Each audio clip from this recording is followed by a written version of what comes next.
कैसे हम एक बालिका का मान भंग होते हुए देख सकते हैं मोती? जोधा, जोधा, आगरा में आए हमें इतने दिन नहीं हुए जितने संकट आ चुके हैं। अब एक और संकट क्यों मोल लेती हो? ईश्वर के लिए जोधा मत जाओ। भगवान के कारण ही नहीं रुक रहे हैं मोती। हम सदैव भगवान से सहायता मांगते हैं क्योंकि वो हमसे अधिक बलशाली है और सक्षम है, और हम जिनसे अधिक सक्षम है हमारा कर्तव्य है कि हम उनकी सहायता करें। और सब कुछ जानने के बाद यदि हम चुप रहे तो हमारा सर सदैव अपराध बोध से झुक जाएगा मोती। चलिए। परंतु जोधा, तुम जा कहाँ रही हो? तस्नीम के घर। उसकी माँ को सब कुछ बताना बहुत आवश्यक है, क्योंकि एक वही है जो तस्नीम के प्रति हुई छेड़छाड़ की शिकायत दीवाने आम में कर सकती है, और हमें विश्वास है शहंशाह न्याय करेंगे। यदि ऐसा है तो हम भी चलेंगे। परंतु मोती तुम। नहीं जोधा, तुम अपनी बेगम होने का कर्तव्य निभा रही हो, और हम आमिर की राजकुमारी से जुड़े अपने कर्तव्य का। हम तुम्हें अकेले नहीं जाने देंगे। तो ठीक है, चलो। मैं समझ सकती हूँ बेगम साहिबा, मगर मैं क्या करूं? आदम खान साहब सूबेदार हैं और मेरे शौहर ने उन्हें जुबान दी है। आदम खान साहब ने उन्हें एक किले की किलेदारी सौंपने का वादा किया है। उनके बहुत एहसान है हम पर। देखिए देखिए, तस्नीम को कितना कीमती तोहफा दिया है। इतना कीमती तोहफा कोई किसी को देता है क्या? वैसे भी आदम खान जी बहुत रहम दिल हैं। क्या इसके लिए आप इतना बड़ा मूल्य चुकाएंगी? आपकी बेटी का जीवन, उसका बचपन, उसका भविष्य, सब कुछ दांव पर लगा हुआ है। माफ कीजिए बेगम साहिबा, मगर जैसा मैंने कहा कि आदम खान साहब के हम पर बहुत एहसान है, और दूसरा मैं अपने शौहर के खिलाफ नहीं जा सकती। तो आपकी बेटी के प्रति आपका कोई उत्तरदायित्व नहीं? हम छोटे लोग हैं और जिम्मेदारियां भी छोटी ही होंगी। इसको पाल पोस कर इतना बड़ा कर दिया है, आगे इसका नसीब। इसके वालिद ने जो भी फैसला लिया होगा सोच समझ के लिया होगा। मुझे इसमें नहीं पड़ना। अम्मी जान, मुझे सूबेदार आदम खान से बहुत डर लगता है। उन्होंने मुझे यहाँ कमर से पकड़कर उठा लिया था। चुप कर बदला। पर अम्मी जान, उनके बारे में ऐसी बातें करती है? अरे जिंदगी भर उनकी जूतियां साफ करेगी ना, तो भी उनका एहसान नहीं उतरेगा। एक माँ ही अपनी बेटी की शत्रु बन बैठी है। कब तक स्वयं को ऐसे बलिदान करती रहेगी नारी? हमें कुछ न कुछ तो करना ही होगा।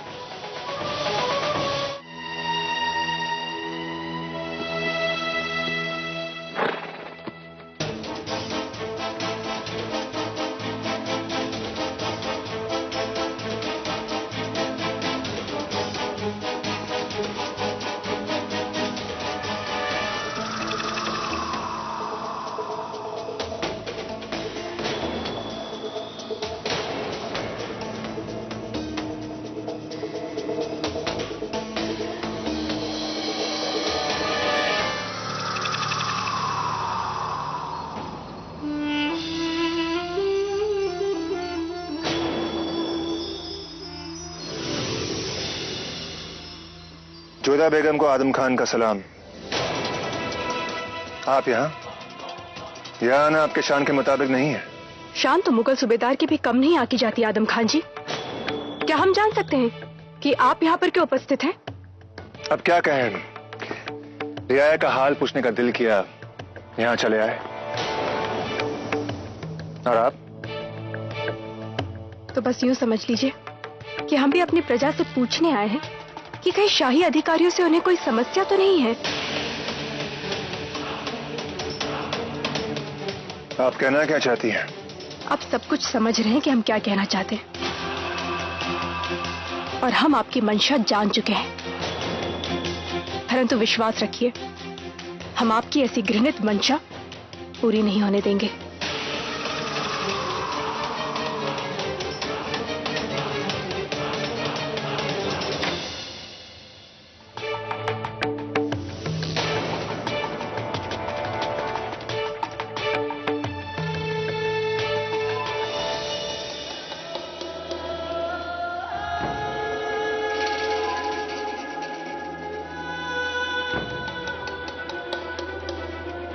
आदाब। अंदर आइए हुजूर। नहीं, हम यहीं ठीक है। तस्नीम,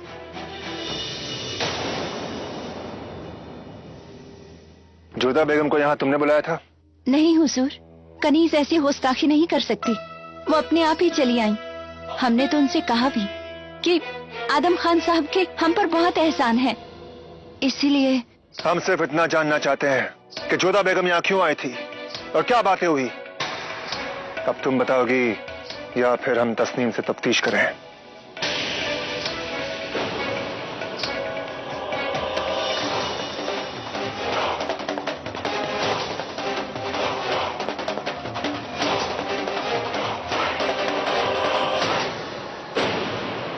हिम्मत कैसे हुई उसकी?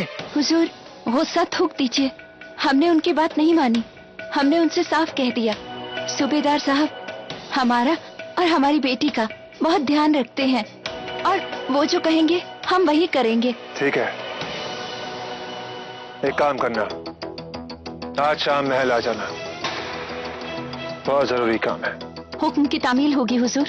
और हाँ, साथ में तस्नीम को लाना।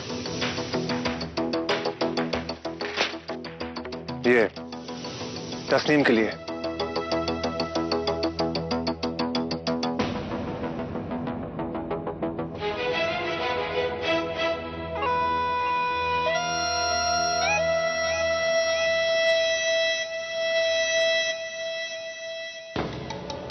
तस्नीम को पतंग पसंद है ना, इसलिए लाया था।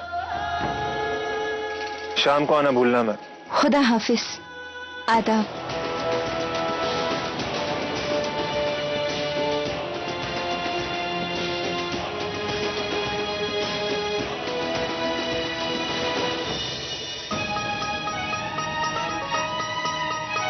ये क्या किया?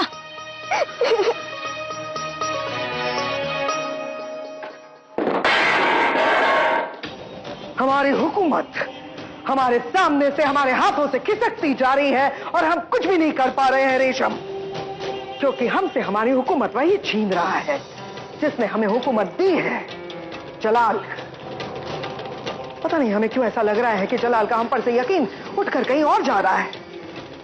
बेगम जोधा के मामले में उसने हमें राजदार नहीं बनाया और अब 4 सूबों के सूबेदारी के मामले में उसने वजीर आलिया होने के नाते हमसे सलाह मशवरा नहीं किया है। जाओ और हमारे लिए कागज, कलम और हमारी मोहर ले आओ। जाओ।